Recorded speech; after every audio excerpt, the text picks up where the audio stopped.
Hey, my friend, I want to thank you for coming on and listening to this podcast. It's exclusively about camp crafting, traditional camp crafting skills. And to that end, I'd be doing you a disservice if I didn't invite you to join the Traditional Camp Crafters Guild. Now, the Traditional Camp Crafters Guild is an incredible community of people who like camp crafting skills. If you're thinking bushcraft, hiking, backpacking, whittling away around the campfire, setting up tents, things like that. All these things are combined. So if you are ready to embark on a journey into a timeless world of traditional campcraft, then look no further. We are thrilled to invite you to join us. Now, what this community includes is network opportunities. Connect with fellow enthusiasts and seasoned experts passionate about traditional campcrafting. There's exclusive events just for the members. You can gain access to members-only gatherings and workshops designed to elevate your outdoor skills. And of course, we have roundtables with question and answer sessions. Engage in insightful discussions and pick the brains of industry leaders during our interactive sessions. And there's an incredibly large and ever-growing resource library. Unlock a treasure trove of guides, tutorials, and resources to enhance your knowledge and expertise. And what kind of guild would we be if we didn't have skills development? You can hone your craft with hands-on training and challenges and guidance from seasoned camp crafters, ensuring you're prepared for any wilderness adventure.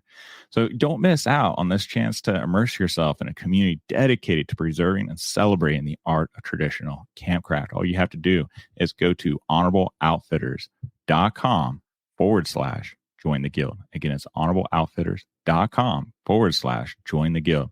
You can check it out for 5 days. There's no obligation. It won't even ask for your credit card unless you decide to continue. So go ahead, poke around and see what you find. And we can't wait to have you sitting around the campfire with us with your cup of coffee, hot cocoa, or warm tea, or whatever it is you drink. We are waiting for you. All right. Sit down, grab that cup of whatever, and let's get going on this week's episode. Hi, guys. Welcome, and thanks for joining us today as we talk to Josh Wilson. Now, Josh Wilson, I've only known for a short period of time. Last year, I had the pleasure of getting to camp out with him at Nathaniel Logsdon of Early 20th Century Adventures at his sugaring camp. And that's where we met formally. But he and I have been talking even longer than that on different Facebook groups and stuff like that. And then out of the blue, I was taking my kids to a medieval thing here in Ohio. And here is Josh, like, cooking away. And it was interesting. So he's here today to talk to us about cooking. I'm going to tell you a little bit about his background. He's been a lifelong reenactor. He started off in 18th century with his dad in the early 1980s. His other favorite hobby has been cooking, which is what he's here for, right? So long time experience. In the early 2000s, he branched out into reenacting other time periods. So he's done a little bit of everything, including his favorite, the Victorian era. He also, about that same time, he combined his two favorite hobbies of living history and cooking together.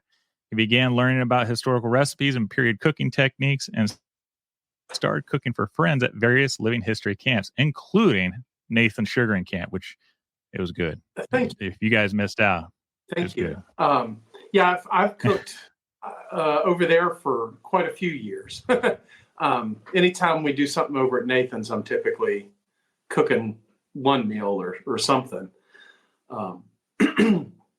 But I really, I've just always been into the Victorian era, and I started putting a kit together before I even really knew people who were doing late 19th century reenacting, and put my kit together. And I thought, well, if I'm sitting in the woods by myself dressed funny, then I'm still doing what I want to do. And I met, if you build it, they will come. So I started meeting other people who were doing the same thing, and we sort of got together. And then the early 20th century sportsman group that came about, and with it being, they run the dates 1890 to 1930. So, sort of my well-worn 1880s stuff, could pass for 1890. And so I started doing that time period as well. One of the things that really got me started, when you think about cooking on the trail or in camp, I think sort of the quintessential picture that comes to mind is the chuck wagon cook. Bacon biscuits and with the chuck wagon and everything. I got several books that I set out, and this one here, if you're interested in sort of the cowboy chuck wagon scene, trail drives and things like that, this is a really good book to get you started.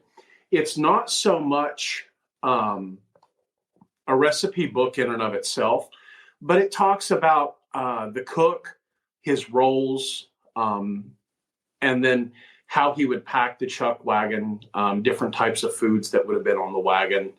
Like I say, it's not really recipes, but more an overview of what they were eating. And I think that's really interesting.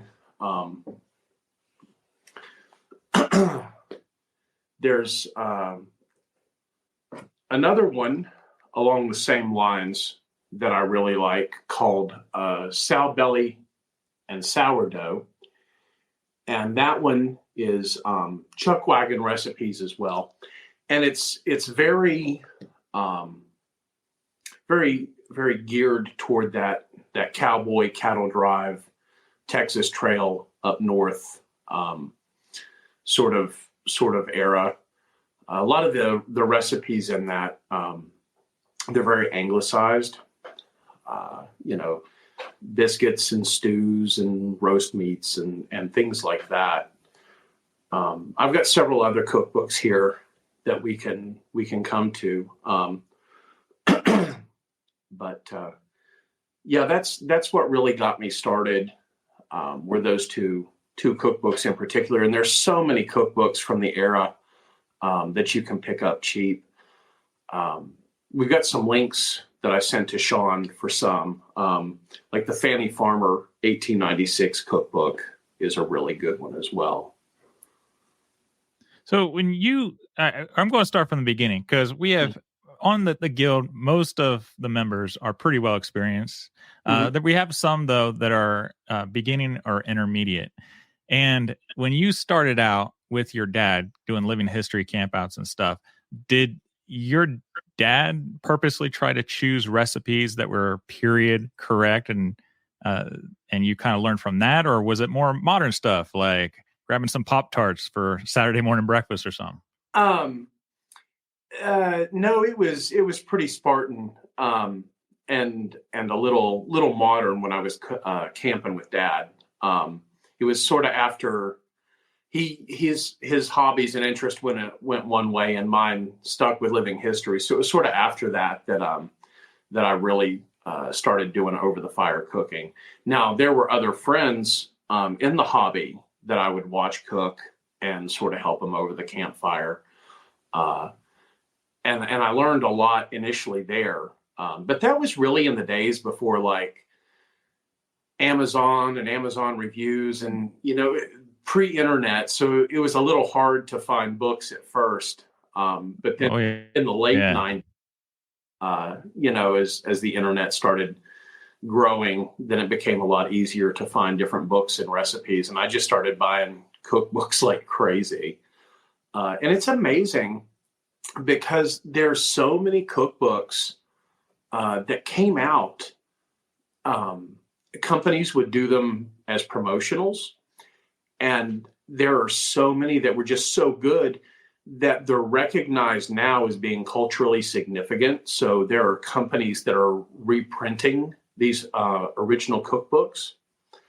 One of my favorite ones is the Rumford Complete Cookbook. And this one first came out in 1908, but this one itself is a reprint. It's funny, 1856 and 1858 were two really big years for food as far as preservation techniques and advances in technology for preserving, for baking, a lot of things like that. But in 1856, and I can't think of the guy's name. He invented baking powder because leavening, you were really limited in your leavening prior to that. And he ended up forming the Rumsford company that sold baking powder. And by the time you hit the early 1900s, there were what's been called baking powder wars were going on. And you had companies like Calumet, Rumford, Risen was another one, Royal. It were all these baking powder companies that were having just this huge ad campaign war. And they were writing books and leaflets and the whole nine yards, talking about how their product was the best, their chemical formula for leavening was the best. And so they started producing cookbooks. Rumford, I think the 1908 edition has been my favorite of those cookbooks so far. There's just a lot of really good recipes in it. And these companies just kept on with like first edition, second edition, third edition. And a lot of these companies ran these cookbooks up into the 1950s and 60s. So you can find a lot of these cookbooks. You can find the newer ones. You can find the older ones. Another one that I really like from 1916 is the Risen baking book. And this was Risen baking powder put this one out. And there's even a cool section in this one on camp cooking. And it's funny, you think about like camp cooking, like meats and stews and things. Why would a baking company do that? But they've got a lot of like camp breads and dumpling stew recipes and things like that that they promote in these books, along with different porridges, breakfasts, biscuit recipes, things like that are just fantastic at camp.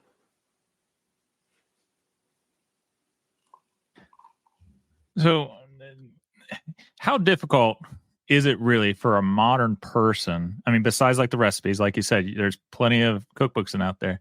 Is there anything that should really be holding back somebody from whatever period that they're representing to actually cook historical recipes? No, not really. The big thing is practice. Read a recipe, practice it in your kitchen. There may be some trial and error. The Fannie Farmer cookbook, I really like it. It came out in 1896, and it was the first cookbook published that had standardized measurements in it. It actually said a teaspoon of that, a tablespoon of this. A lot of the others, it was kind of like, well, just add some of this and some of that, maybe a pinch to taste. But Fannie Farmer really laid it all out. And so when you look at those recipes and you see variations of those recipes through the decades, you see them a little bit before 1896, you definitely see them into the 20th century. The Rising Cookbook has a stew recipe that's just ever so slightly tweaked, but you can tell that it was a popular recipe that Fannie Farmer wrote about. And once you hit that Fannie Farmer cookbook and all the ones that came later, all the recipes are all using standardized measurements. So they're really easy to follow. Once you get the hang of them in the kitchen, then it's nothing to do it at camp. The only thing that makes it a little bit difficult, I'm not really much of a baker myself. I'll do biscuits and cornbread, and that's about it for my baking. Even here at the house in my modern kitchen. Once you get the hang of oven times, because even in Fannie Farmer, even though she says, mix 3 cups of flour and, a cup of sugar or whatever, she still goes by the old oven measurements, which are things like bake this in a slow oven, bake this in a quick oven, bake this in a bread oven. And those were terms that were just sort of understood, in the 19th and early 20th century. But you can look that up and find charts on the ranges that like a quick oven would be. So I like to bake my biscuits in a quick oven, and that's somewhere around 400 to 425 you sort of get the hang of it. But as far as doing it at camp, if you can do it in your kitchen, you can do it in camp. It's pretty easy. When it comes to like baking things, like in let's say we have a cast iron Dutch oven that we're planning on baking biscuits in or something like that. How do you adjust the heat or know what the heat is appropriate to put the cast iron in? So there's a little trial and error with that. The first thing that you want to do is make sure you're heating more from the top, but you do also need heat from the bottom. So if your cast iron doesn't have legs on it, then you do need it on a trivet or set up somehow so you can get some air circulating underneath it. But once you put your coals on top, there's if you're into that era, the 1920s where you're using charcoal briquettes, there are charts that you can look up. So many briquettes equals so many degrees. But the way that I do it, I just cook with wood coals and double them on top. Having a baking lid, a lot of your cast iron has sort of a convex lid, but you want one that's got this lip around it to hold the coals on. And I shovel coals on top, and I put my hand about 2 inches above the coals and see how long I hold it there. A count of 5 that's about the longest I want to hold my hand there, and that's really low. But I've sort of worked out, and I've seen other guides that say things like, 5 seconds and pull your hand away is like 325. If you can hold your hand over it for 4 seconds, it's like 350. 3 seconds is 375. 2 seconds is 400. So I try to make sure that as I'm cooking and I hold my hand over it, that I can only hold it there for a second or two at the most to get that quick oven bake temperature. And the other thing about baking in a Dutch oven, a really important tool to go along with that is a watch. You really have to have some sort of way to measure the time. I've got a pocket watch. It's a modern watch I carry with me. I've got an original, but I don't always like to have it around the campfire just in case I bend over and it falls out of my pocket. But I've got a reproduction wind-up watch. And you want to time, and when you do this in your oven at home, if you're baking biscuits, okay, well, I got to bake these for 17 to 20 minutes. Mm-hmm. So the cook time already. Every 5 minutes, you want to hold your hand over top of those coals, check your heat, see if you need to dump a little more on top. And you want to actually rotate the Dutch oven 180 degrees one direction and rotate the lid like 90 degrees or 180 degrees the other direction. And that way, because you're not going to have even cold distribution on top or underneath your Dutch oven, this helps keep the hot spots moving around the bread as it's baking so that it'll bake more evenly. And just time that on your watch, like every, 3 to 5 minutes, just turn it. You don't want to take that lid off and check on it, because when you do, you're going to lose your heat. You got to fight that urge to be curious about how it's going. But just twist it, turn that lid without lifting it, turn that Dutch oven and just keep it going. And once you hit, that 20-minute mark, then go ahead and check it. A lot of times, because you're not dealing with even temperatures, things are going to take a little longer to cook in a Dutch oven than they are like actually in your stove that's consistent. So, you want to be prepared for that. Don't get discouraged. Just keep the coals hot on top of it. Keep the fire going somewhere kind of next to it where you can shovel those coals and have them handy. Man, that's some really good advice. Some of those bits I've never heard of before, and it actually makes a lot of sense. And I wish I would have known that. I'm definitely going to use it for my scouts, like the 180 and the 90. Mm-hmm. That makes a lot of sense. And I never, ever done that. Like, I don't know why, man. Do you learn that from experience, or do you find that out in a book or somewhere else? I'll be honest with you, I'm not sure where I've picked that up. Some of that was experience. I've heard people say, oh, just keep moving it, keep moving it. And just as I've watched other people that I grew up with that would do it and reading on it, it's just something I picked up over the years. Man, that's a great nugget right there, dude. So besides cast iron, there's lots of different materials in the early 20th century that was available for people to use. You had enamelware, you had aluminum, you had carbon steel, and you had cast iron. For someone starting out, what would you suggest for them to get that is reasonably safe and comfortable for them to transition from their kitchen to their outdoor kitchen? Oh, hit up an antique shop and just look at what enamelware there is. You can find enamelware skillets, enamelware sauce pots. I've got an excellent sauce pot. It's probably about, 5 inches tall or something, and probably about 6 or 7 inches diameter. And it's just a fantastic size pot. Talking about backpacking, enamelware definitely, has the advantage as far as weight goes in that regards too. So they're lightweight, they're cheap, they're easy to find, definitely documentable. They're easy to clean and care for. It's not like cast iron that you have to make sure you keep scrubbed and oiled and seasoned and things. So yeah, I would definitely look into that. A good spatula and probably two good wooden spoons are definitely things, that you want to have with you.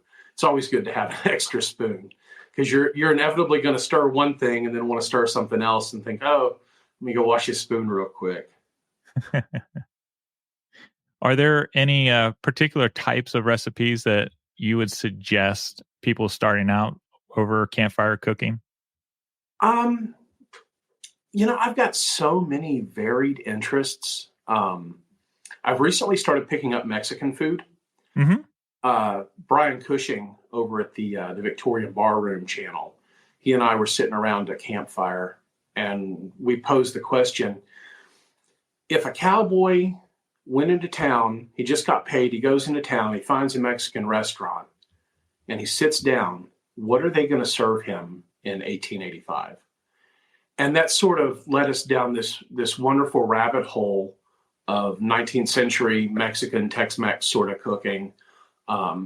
Because, what with refrigeration and refrigerated transportation, a lot of cooking has become amalgamated now. Things are in season that wouldn't have been in season, 130 years ago, but you can get around now.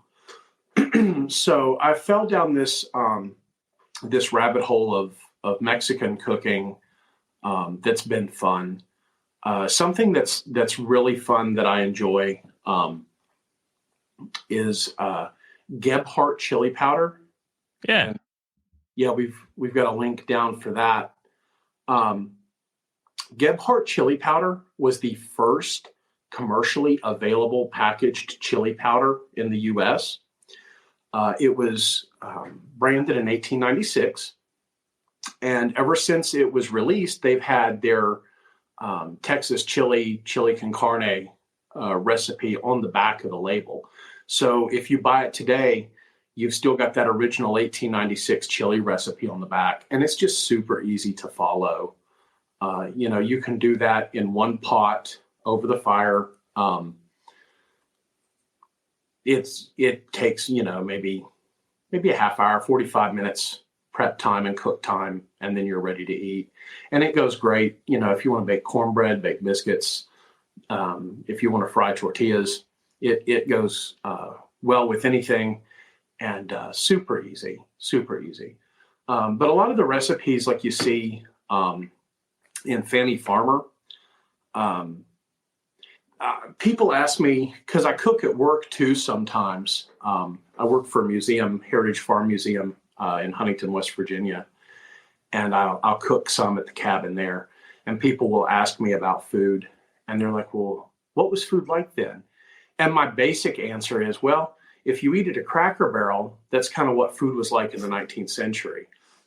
There's slight differences, but these home style comfort foods that we think of as home style or comfort food today. Like this is when it really got its start, like the mid to late 1800s. And so if that's sort of your thing, if that's a type of food that you like, definitely check out that Fanny Farmer cookbook.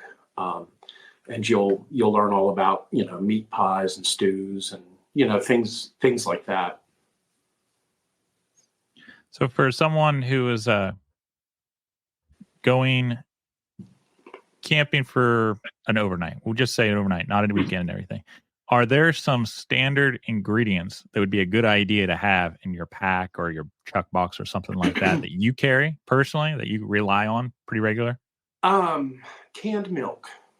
Really? Yeah, I love canned milk. And again, going back to that 1856, 1858, canned food had been around, the early 1800s. Started in Britain. Then it made its way over here. But it really didn't take off until 1856. Gail Borden came up with sweetened condensed milk in 1856. And that seems to be what really kicked off the canned food movement just prior to the Civil War. Evaporated milk, that came out later. It was 1885.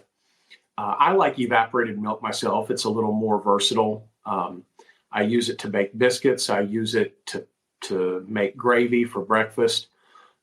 Use it in the dumplings. Put it in the coffee. There's a lot of stuff. I take a can or two of milk with me to an event, and it's generally gone. You can use the sweetened condensed milk, but it's not as versatile as the evaporated because it's got the sugar in it. So it bakes great biscuits, but you don't want to make gravy out of it. It's sickeningly sweet. But if you take, just like a regular size can of evaporated milk, pour it into a quart jar, fill the can up with water, dump that into your quart jar, give it a real good stir and get it mixed, and then top the quart jar off with water and give it another good stir. It's excellent for mixing into your biscuit dough. That's excellent for putting in your coffee. If you want to try a dessert, baking some sort of cake or cobbler or something in your Dutch oven, it's good for that. Yeah, I'm a big fan of sweetened condensed milk in my coffee, man. I did an early YouTube video on that, and man, that's living large, putting sweetened condensed milk in your coffee. And it's funny that you mentioned evaporated milk too. I use evaporated milk, and it came out of necessity. I was at a Living History in southwestern Ohio, past Dayton, just slightly past Dayton, for Cody Miller, who many of you who are on in some of the Facebook groups, he's on there as well. He was putting this whole thing together. It was a timeline event. And my boy and I went, and we were wanting sausage gravy and biscuits. Now, I didn't think about using it for my biscuits. I don't know what I was thinking. But, man, it makes such a good sausage gravy, man. Those of you who never done that, man, I'd suggest it. It's rich, it's thick, and it's delicious. Yeah, I don't tend to use buttermilk for my biscuits because it's something you do gotta make sure you keep refrigerated. And I'm not a big buttermilk drinker, so after I use that little bit out of the jug, I'm not interested in the rest of it. So I do a lot of biscuits with canned milk. And I've done some sourdough biscuits, keeping your sourdough going on the trail. That was a thing. At a time when you didn't always have both fresh milk or, even on a chuck wagon, you want to watch how much canned goods you put on a chuck wagon because dried goods, you can fit more dried goods on a wagon and take up less weight than what canned goods do. So, keeping a sourdough starter around to use in place of milk and baking things like that. And also because it's got that yeast going on, it's got that fermentation, that bubbling, it's a good leavening agent too in your biscuits. The first time I tried that, my biscuits were half again taller than they had been previously. I was really shocked. Well, that's pretty cool, man. That's something I haven't done. I've never done the sourdough thing. I got to get started on that. It's been a It's been on my bucket list. I just haven't found the time. What other ingredients do you tend to carry with you, whether you use them or not? Definitely salt and pepper. I like doing things with dried ingredients. The dried chili peppers, um, dried rice, dried beans, things like that, dried herbs, especially, because just because you're camping and you're out in the woods doesn't mean that you want that Spartan experience with your food always. So, take some dried herbs with you of some kind. I always take dried basil and oregano, particularly. You see those, especially oregano, in a lot of different types of cooking. I wonder if that has something to do with the immigrant population that was coming in at the time. That'd be an interesting study. Yeah. And this is when you're really kicking it into high gear with that melting pot. America is a melting pot. It's all aspects of these cultures coming together, and cooking is one. And especially down in Texas, there were Germans, there were Greeks moving to Texas, and intermingling, with the Anglos that had moved there, moved south, with the Mexicans that had come up. And there was a lot of weird, interesting things coming out of Texas at that time. But yeah, it was like that all over the U.S. too, especially canned tomatoes. Canned tomatoes. It's hard to pin down on when somebody first started canning tomatoes.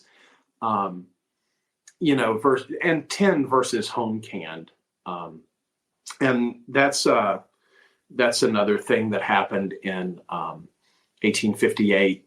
Is they came up with the mason jar home canning system. So all these fresh fruits and vegetables that you wouldn't normally have, suddenly they're preserved longer, more year round. By the end of the 19th century, you've got refrigerated train cars that are hauling produce places. So you get a really cool mixture. So, well, in Kephardt's book, Nessmuk's book, you see Caves. I'm trying to think of another one. We're reading one by I don't know if I pronounce his name right, Fordyce or Fordyce or whatever, on the Guild. That's part of our monthly book club this month. But they all talk about things to take with them for food. Sugar is always number one, and they mention that sugar not only is a sweetener, but it's a raw form of energy. Okay. Do you tend to carry a lot of sugar when you go on your excursions? I don't. I'm not a big sugar guy. I'm not a big dessert guy. When you read like that Come and Get It book, they talk about the chuck wagon cooks making sure they had sugar in various forms. Desserts were part of a meal. But I'm not really a sugar or dessert kind of guy, so I typically don't carry that for myself. If I do something with sugar, then it's like in the sweetened condensed milk or something. I'm the opposite. I got a sweet tooth. So when I saw that from all these guys, I'm like, oh, this gives me permission, man. That's awesome. I got the blessing of the greats. I'm good to go. But in their books, like same thing that you mentioned, beans, rice, flour, cornmeal. They also mentioned the same thing like you said about canned goods, that they're nice and it's convenient, but you got to balance out the weight because of the water weight into them. So the dried vegetables are really good. I know Sarge Vining, he did several videos on dried vegetables and even made some reproduction canisters and stuff for it. So if you guys are interested in any of those that are listening, reach out to Sarge because they're pretty cool. Yeah. But I don't. Hold on, I got to catch my train. It's catching up with me. So what is? Well, I have to ask this first. Do you do a lot of hiking or backpacking, or you mostly do like car camping and stationary camping? I mostly do stationary camping. I would like to think that if I were, really doing these types of excursions 130 years ago, I'm the kind of person that would have had a pack animal, or I would have been with a wagon, or, in a car camp or something like that. So I don't do a whole lot of backpacking. I know it can be similar, talking about the chuck wagon and weights and things. It's sort of, a smaller version of the same things you have to think about. With backpacking, I have done some 18th century treks and things like that. That was, just essentially backpacking. But I don't do a whole lot of that anymore. When I did that, I really typically tended to carry cornmeal, because there's a lot of things you can do with cornmeal. If you're going to be gone, for the whole weekend, dried beans are great. You're going to be sitting around in a stationary camp. Dried beans are great. But if you're just backpacking, you need to have them soaking while you're backpacking, and you got to watch and make sure, they don't sour on you, check what your weather's going to be that time of the year, things like that. But dried beans really work great if you're going to stationary camp, and you can just sort of soak them overnight and then have all next day to really cook them down. But for backpacking, things like cornmeal, rice, dried meat, things like that work really well. Leather breeches are another big favorite of mine. Dried green beans, you dry them until they look like leather pants legs, and they're oh man, yeah, just run a string. I put a string through it, run it through again on a loop, and do that so there's a little airspace between them, and just find someplace warm and dry to hang them up, and someplace where there's good airflow, and they'll dry out, and then they're good. My wife and I oftentimes at work will make leather breeches and show people stringing them, how to string them. And then, a couple months later, when she's out there with me at the cabin at work again, we'll show people how to reconstitute them and how to cook them up. But there's a lot you can do with dried foods like that. Anything you can think to dry and then just reconstitute on the trail, is fun.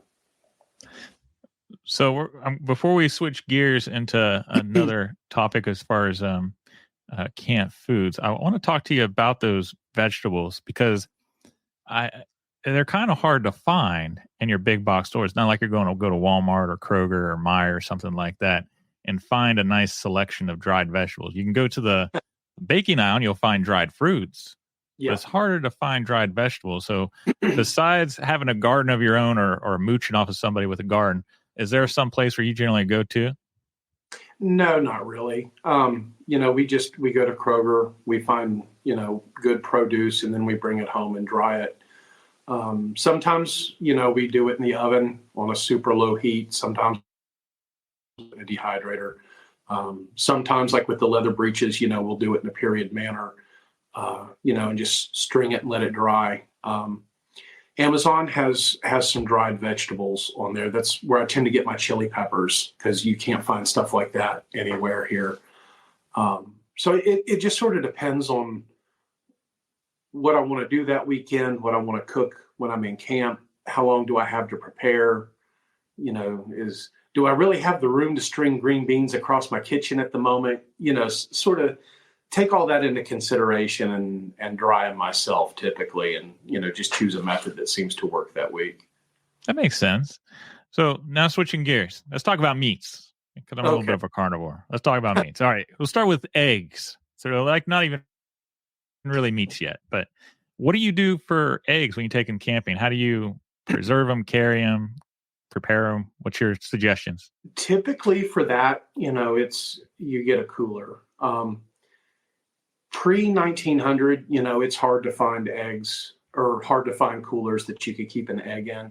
And there are ways of preserving eggs, so that you don't need a cooler. Pickling them is one of the big ones. But if you want to use raw eggs, water glassing them is an excellent thing to do. And unfortunately, that's getting harder to do in this day and age if you don't know somebody who's raising chickens. because you can't just water glass eggs from Kroger. They've already been washed. So Right. unwashed eggs to soak them in the solution. But, for stuff like that, I just go for a cooler, because I would tend to think, if I'm doing a Civil War campaign, okay, well, I've got some eggs. I looted these eggs from the farmer down the road, or, doing a hobo camp. Well, I looted these eggs, from the farmer down the road. Whatever sort of story you can come up with, stuff like that. Staying at Nathaniel's, he's on a farm. So, okay, well, we've got fresh eggs right there because there's chickens right there. But yeah, with stuff like that, I don't mind taking a cooler, because you may not, 140 years ago, you may not have always had fresh access to eggs on the trail, but you may have come across some. You may have come across a farm and traded, or, something. So I want to bring up two examples that you kind of pulled from my memory when you're talking about making an excuse somewhat of having these eggs, right? One was from Edward Caves, who wrote a book for Boy Scouts, and specifically how to go camping, long-term camping. And one of the things that they did for the long-term camp is they actually sent kids into a village or a nearby farmhouse, because, the United States was pretty rural back then, in the early 1900s, 1910 to 1926 or whatever. And they would buy fresh bread, and they'd buy their eggs and maybe some milk if they needed it. And they would get that kind of daily. Another example, and I can't remember what book I read, Sarge might think of it once I say it, but another example was the trend of motor campers as they're driving along to stop at somebody's house and ask to park there for the night to camp while they're on their long-term journey. And oftentimes they were farmers, and you can get eggs that way. And I just saw Sarge mentioning dried eggs, which was actually fairly common back then. Still a little bit more expensive than regular eggs, but I'd have to take a calculator. And Sarge, if you're, have the ambition, maybe you can find that out for us based off of inflation. I'm sure you could find a quick ad with your talents. But dried eggs today is so expensive. If you go on Amazon or someplace and you're trying to find dehydrated eggs, you're paying a premium for it. Oh yeah. So, that's so frustrating. I actually looked up to see how I could possibly make my own with a dehydrator, and it's just not even worth the mess. Oh yeah. Yeah.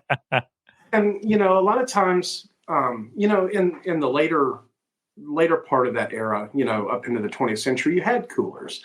And so you could strap one to the, your running board of your car, and you're good to go. But they are, for the previous era, sort of a solution to a non-period problem, because you have solutions in the period that you just don't have access to now. But I had an uncle, great uncle, that ended up, he had a crazy life. I'll tell you about him sometime.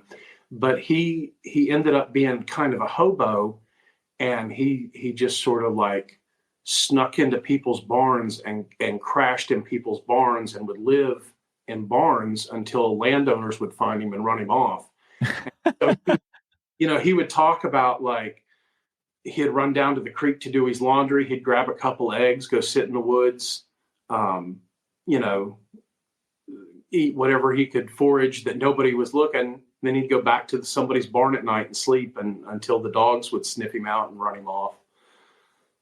Oh my gosh. Yeah, there's all kinds of stories like that of people moving around, either knocking on the door and saying, hey, can we buy some eggs for 10 cents, or, grabbing what you could when nobody was looking. Right. I remember in some of my readings talking about making a cooler where you could just take like an apple crate and you would stuff it with straw. And that was like their homemade cooler. And I think it was also at Edward Caves that talked about doing something very similar. So they would take this crate and they would actually dig a hole in the ground, and they put the lid, and they would pile it up with grasses to keep their milk and I think their meat from spoiling for the weekend or for the week. So that was an economical way. Like you said, though, they did have coolers, even the little small milk coolers that you can find at antique stores today that people would put on their porch for the milkman to drop in the milk, Yeah. So that's a solution too. Yeah. That's like one of the little, it's like a smaller version of a root cellar. Once you get 18 inches into the ground, it's an even, 50 some degrees. If you're camping near water, a lot of times you can put that stuff down in the creek too, to help keep it cold. Right. Put things down in a gunny sack or wrap it up in paper and keep it in the creek somehow.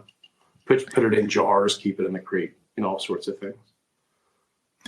As a segue, since you mentioned digging down 18 inches, and I kind of wanted to ask you about this when you're talking about your beans. Have you ever had any experience of making legitimate baked beans, bean hole beans? No, I haven't done that.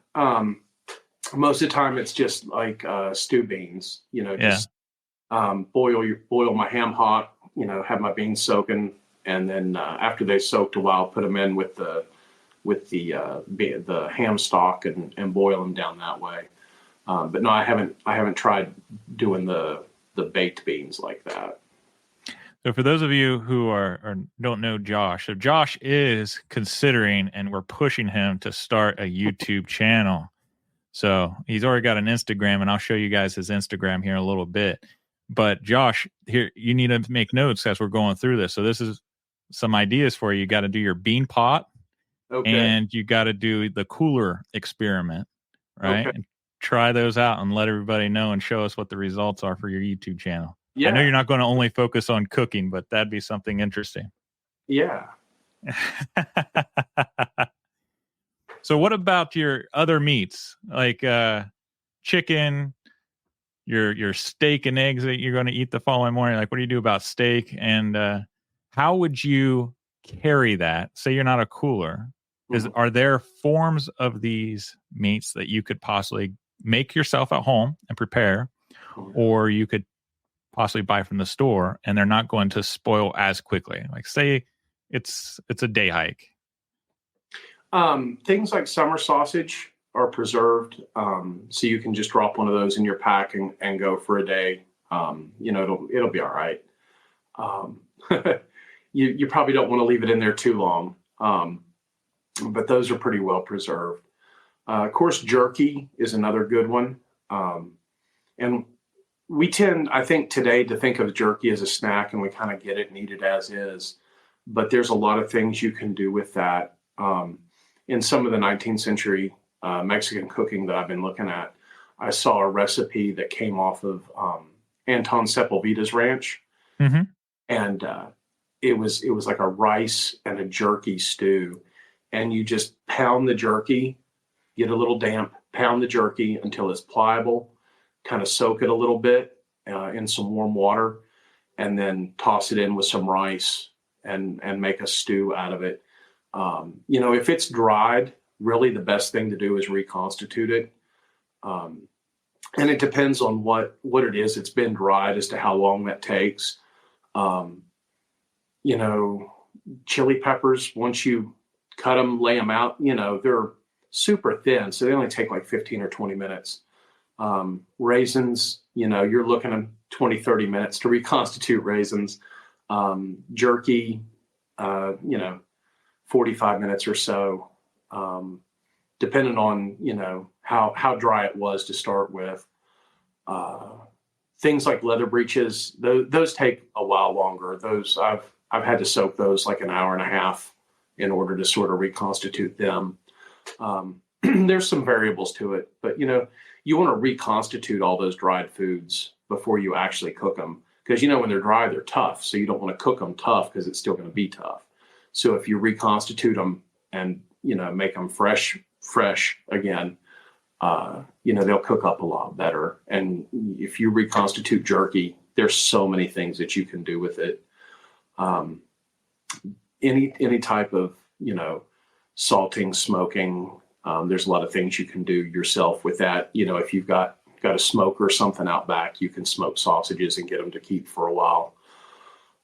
Canned meat, you can, get your jars and canned meat at home, and it'll basically, cook in the jar, kind of fall apart like shred. So if you want to do some sort of like sauce on top of that, it's already basically pre-cooked and shredded for you. Just kind of reheat it a little bit after you open up your jar. That's a good idea. I like that.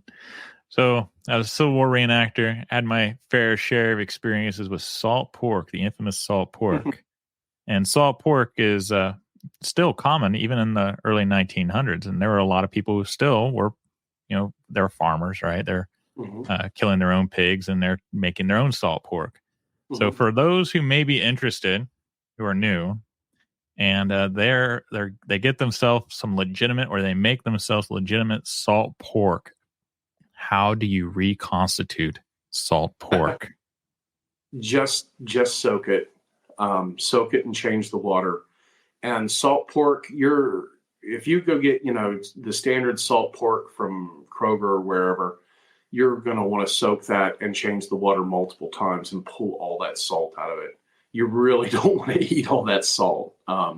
It's not good for you for several reasons. Just soak it.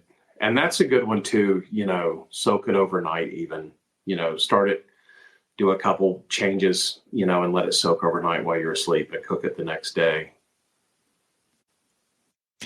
My first salt pork experience, oh man, was that bad. I tried to make Scully McGee, I think is what they call it, or Scully or whatever, where they take the pork and you fry it and get some grease, and then you take your hardtack and you break it up and put it in the frying pan.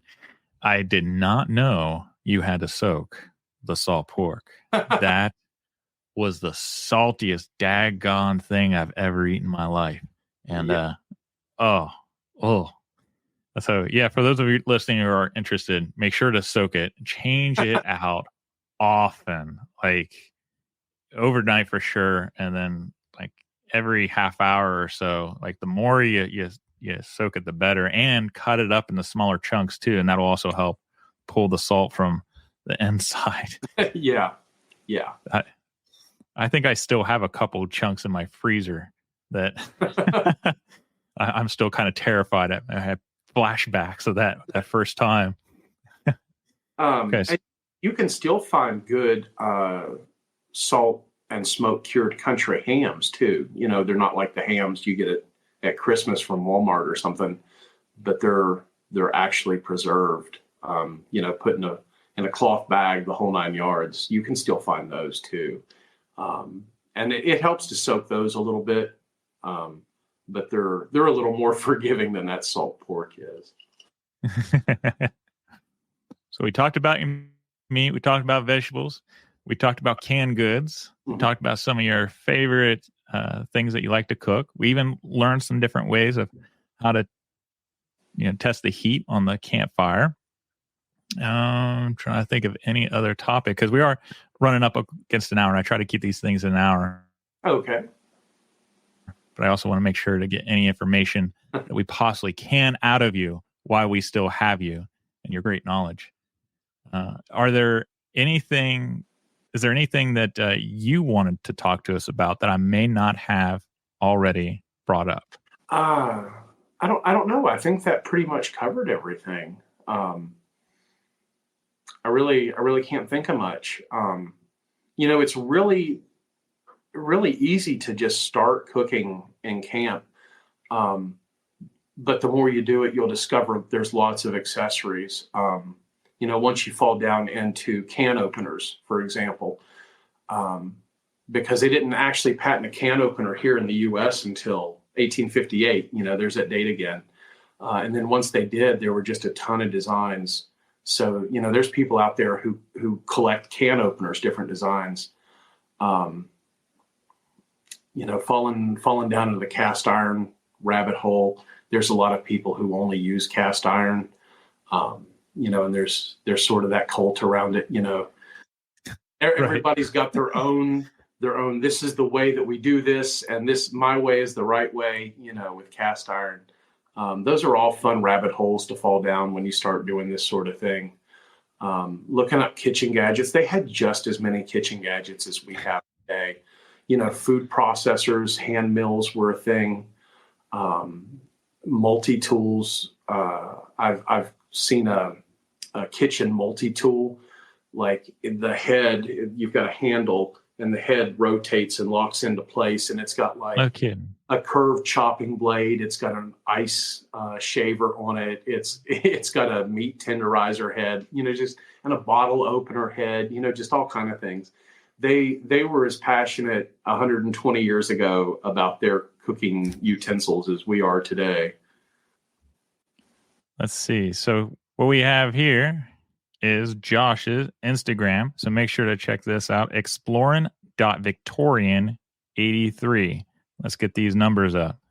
So you got 53 followers on there. But look at these pictures of Josh. Anything in particular you want to highlight here, Josh? That first post there, cooking on the stove, that I did that at work one evening, and there's biscuits going. I think they're about done by the time I took that picture. And on the stove, I've got some of that Gebhardt's chili going.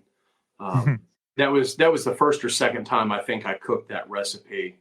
And it, like I say, it's a fantastic recipe, easily documentable. It's super easy to do, super fun to do. Better than a Hormel, huh? Yes. Tell us about this picture here. So that photo, that was at Nathan's deer hunting camp. If you hop on Early 20th Century Adventures, he did that deer hunting video, and I'm cooking a stew from the Fanny Farmer cookbook there. She calls it an Irish stew, but you see it in other cookbooks. It's all basically the same recipe. And we put our own little deer camp twist on that. We use deer instead of the mutton that the recipe called for. But it's just turnips, carrots, celery, seasoned with salt and pepper, and you make up dumplings and put in it, and it's fantastic. And that was dinner Saturday evening, cooking from that 1896 Fanny Farmer cookbook. That's a nice apron you got there, Josh. Oh, thank you. So that's the last picture of that apron, actually. Really? Why? Of course, fires are always a concern. When you're cooking, doing hearth cooking, anything like that. And it's hard to see there in that bottom left corner. There's a steel plate that rests over that fireplace, and that's what I use for my range there a lot of times. And there's just a little gap under the stone where the flames kind of lick out between the stone and that plate. And I caught the bottom of that apron on fire. And a little bit after that photo was taken, I'm walking through and I'm going, it smells like something's burning. I know I'm not burning food. Like I've pulled the food off the hot plate now. And then it just dawned on me to look down and I realized I was what was burning. So I heard oh my gosh, put that off. But you see, that's really a concern in the 19th century. Was people catching their clothes on fire. And there's so many recipes, for mixing different chemicals in water and soaking clothing articles like that in water to make them fire retardant. I think alum is one. You make up an alum solution and put your apron, or if you're a lady, put your petticoats down in them. But I've seen several different recipes for that all over the 19th century. Just to make sure you don't catch yourself on fire like that. See, I've never heard of alum being used for fire retardant, but I am familiar with various mixtures of using alum for tents. And it kind of makes sense also for fire retardation. Now that I think about it, now that you mention that, it never came in because they always frame it in a way of waterproofing. Okay. But I've never once seen any type of source that say, cover your tent in this mixture for flame retardation. That's cool. Yeah, and I may be misremembering that. It may not be alum, but I'm reasonably sure that alum is what one of the things they were using. Oh, I'm sure, man. Like alum was used a lot of different things back then. Look at those biscuits, man. Those are good looking biscuits. Oh, thank you. I saw that elsewhere and just cut the biscuit in the middle and then sort of spoke out from it. And there's no real working the dough when you just plop it in the Dutch oven, pat it down, and do it that way. The biscuits come out a lot fluffier because you end up working the dough less doing that method. All right, so walk us through that, because it looks like you just took knife and you scored your dough. Is that not how you did it? Yeah, pretty much. I just scored it around in the middle and then spoke out from it. But before I do that, if you're going to do it, like in your conventional oven in your kitchen, you got to roll your biscuit dough out and cut them out with a cutter and then put them on the thing and then take your scraps and sort of work that back in and roll it back. But doing this method, you just get that dough ball, dump it into your Dutch oven, pat it down kind of flat, score it like that. And you're actually working that dough less, so your biscuits come out fluffier. Because the more you work your dough, the denser it gets for biscuits. Man, that's another good tip, man. I do like myself some biscuits. Let's see, what other good pictures? We could embarrass you and show you in your underwear. That bathing suit, that is a reproduction I did of one that's in the McCord Museum. You can find it online. They've got it dated to the 1860s, but you see that design up through the 1880s. And it's not an exact copy of the one in the McCord, but it's pretty close. That's cool, man. That's cool. Is there anything else here that you want me to highlight while I'm on this? And no, I can't really think of anything extra. Man, that's awesome, dude. So again, make sure to check his Instagram out. Explorin.Victorian83. Follow him because he's got big things coming up and you don't want to miss anything. That's for sure. But I do want to remind everybody, if you're interested in any of those sources that Josh presented, it will be on the description box. So check that out. And if you need help finding that, then let me know and I'll post it somewhere else for you. He is an affiliate. So by law, we have to let you guys know that he is an affiliate and he does get some money back, but it's not going to cost you any extra. It's just going to go and support him for his efforts. And Josh is going to start a YouTube channel. He says next year. I'm trying to get him to do it like tomorrow. So those of you who reach out to Josh on Facebook or his Instagram and cheer him on, that way we can see some of his stuff come to fruition. All right. Thank you. Thank you, guys. Sarge is correcting me. Bannerman's is from 1890 to 1939, so I was 9 years off. Okay. So it's 1939. Guys, I appreciate you coming on, watching this roundtable discussion. I hope you enjoyed it. And if you have any other questions and you can't get a hold of Josh, you can post it in the comments and I'll forward them on to Josh and try to get you the answer that you need. But this is what roundtables are for on the Camp Crafters Guild. Get people on here and who are experts and leaders in their fields and divulge their great knowledge, their wealth of wit onto us. And Josh, man, you're great. I appreciate all the tidbits and information that you've given us tonight. I learned a lot. And I've been camping forever, man. Well, I was born into camping. I was molded by it. But you really have taught me a lot of things. So I appreciate it. Most welcome. We're going to wrap this up. Josh, I appreciate you coming on. Oh, you're most welcome. Everybody else, we wish you a wonderful evening. Give a kiss and a hug to your loved ones, and we will catch you guys next time. Bye. Thank you, my friend, for spending some time with me today. I hope this episode was pretty useful to you. One of my goals in life is to try to get as many people out in the woods, especially developing their traditional camp crafting skills and, sharing my love of history along the way.